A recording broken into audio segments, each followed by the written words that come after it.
This is Fred Beck from Fred Talks Fighting. I'm joined by Daniella Hemsley over Zoom. It's been a while since I last seen you. I think I last saw you in Dublin. How you been? Yes, I've been doing really, really good. Life's been great. Well, I guess career-wise and kind of popularity-wise, everyone in the space, everyone now knows who you are. Do you feel like you're a lot bigger star coming off the back of the two Kingpin fights? I mean, I've definitely put my name in this space a lot more. Obviously, my first fight, I really sold the fight with Julie Pocar, and we became co-main event for the females. Me coming from, I had one of the smallest followings in Kingpin tournament to then manage and become co-main event with Julie Pocar was unreal. Obviously, I lost that fight, and then my second fight was Redemption, me versus Danielle. I got that win, and then obviously I did the celebration as well, which blew the world up. But yeah, no, I definitely think I've gained a whole lot more respect and a name for myself in this space for sure. Well, obviously, people see you like you're getting posted on more kind of misfits boxing or influence boxing fan pages. People are more kind of throwing a name in the hat in terms of like where the women's rankings are, who's A fighter, who's B fighter. So it has taken off.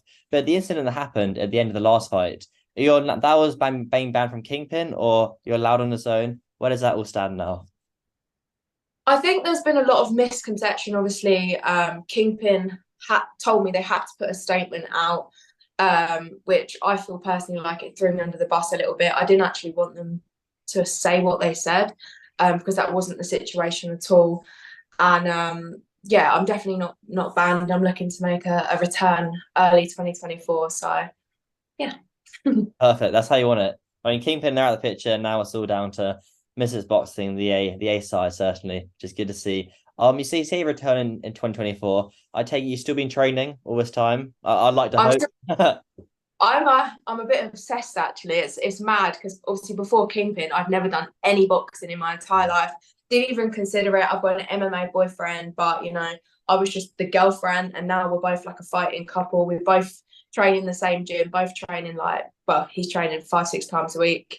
MMA, I'm training with boxing, and yeah, I literally love it, and I'm really excited to come back. I've obviously got my first win now, and I'm looking to keep them wins up. So yeah. Does it help when your partner's in the kind of the same industry, in the fighting industry? Does they kind of understand your problems? If you got a hand injury, they know how to help it. It's that sort of thing. Yeah, 100%. It's my whole life, my whole everything is fighting, We don't watch TV, we watch fights. And I think for my family and stuff, it can become a bit annoying because obviously I'm surrounded by it 24/7. That's all I talk about.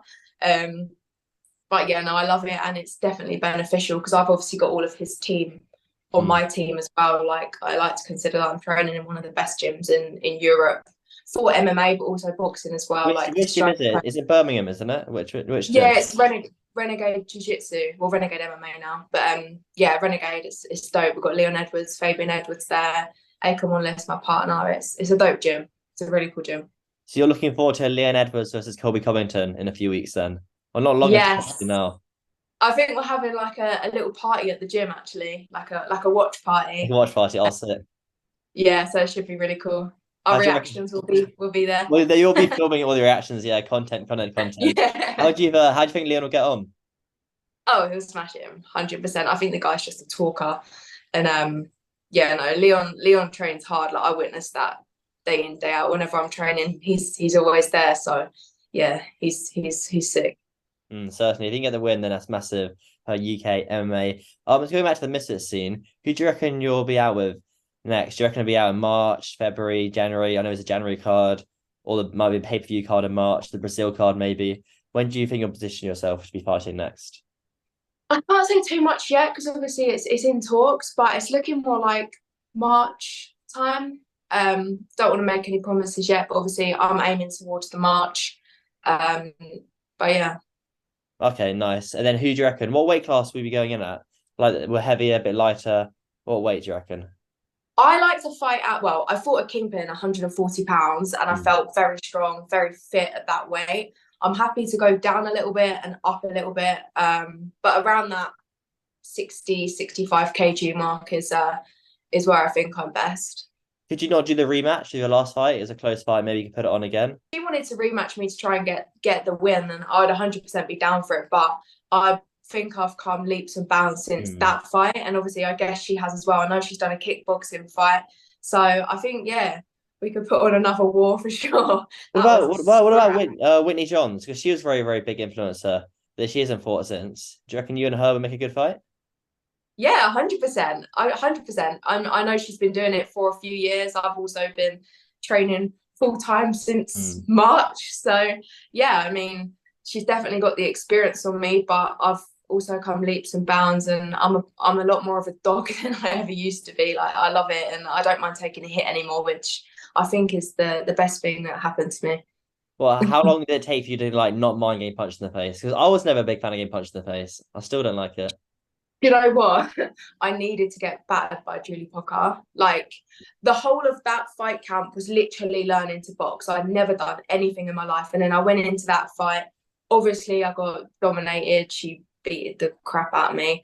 But I needed that. And then going into the second fight, like I understood what it felt like to truly have like a proper fight.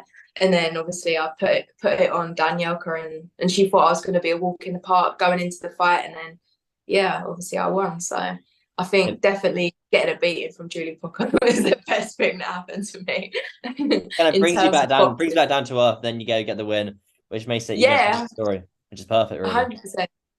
100%. Obviously, my coaches were always surrounding me with positivity, telling me I'm gonna, smash her, whatever. They needed to do that to obviously psych me up mentally. Went into the fight, got humbled by Julie Pocker, and then yeah, it brought me back down to earth, and then really made me want it even more than ever. And then yeah.